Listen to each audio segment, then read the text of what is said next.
Нурсейит Абдилла уулу жубайы ичегисин кестиргенден кийин каза болгонун айтат. Ошо келинчегим акыркы күндөрү ичи катып, ооруп, чоңго бара албай кыйналып жүрүп калды. Түштүктө.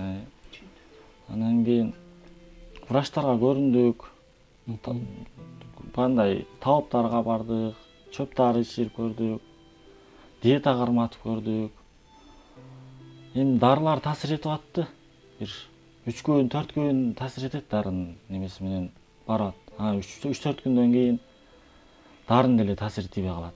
Жүрдүк. Андан кийин бир жумуштан келсем, интернеттен бир частный клиниканы таап атыр. Ушул жерде ушул азыркы аппараттары жакшы экен. Бүт немелери оңой бүтүндө азыр замандын жетишкендиги деп калды.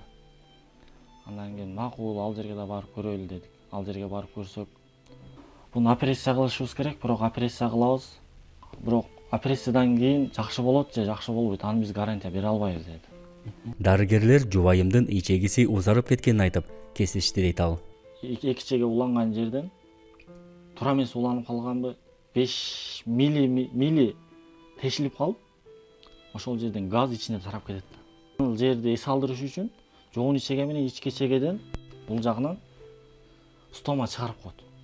Жеген тамагы жей берет бул жактан, любой тамакты жей берет, бул жактан чыга берет. Бул жерден дагы бир тешиги бар, ошол ичегеден. Анан нар жака шприц менен шорпо, ошо шприцке эмне батса, суюк тамактарды, компот куйдук. Ошо менен эми ушул менен 5-6 айга чейин жүрүшүңөр керек.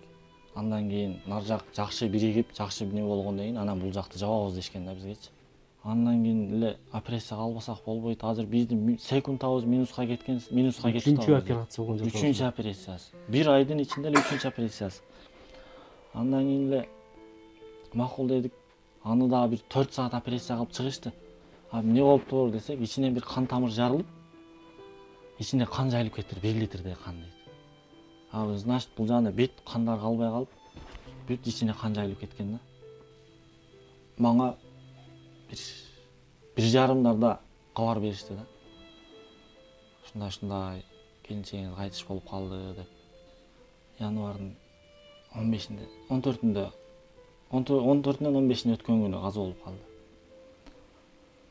Келинчегим могу баламды, кичине баламды жакшы көрчү. Могу балам, чоң балам мени жакшы көрсө, кичине балам мамам дечи.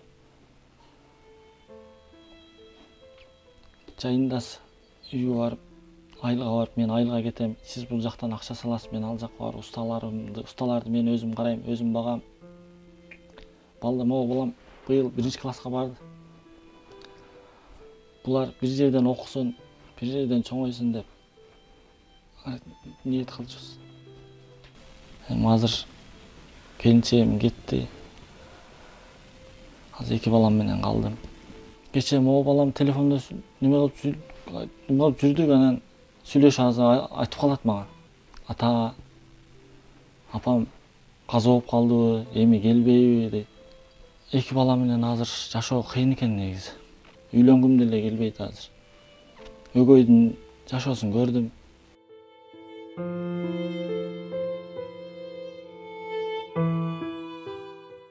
Амин, Кудайым жайлоо тапырам. Жардам берүүнү каалагандар экрандагы реквизиттер аркылуу байланышса болот.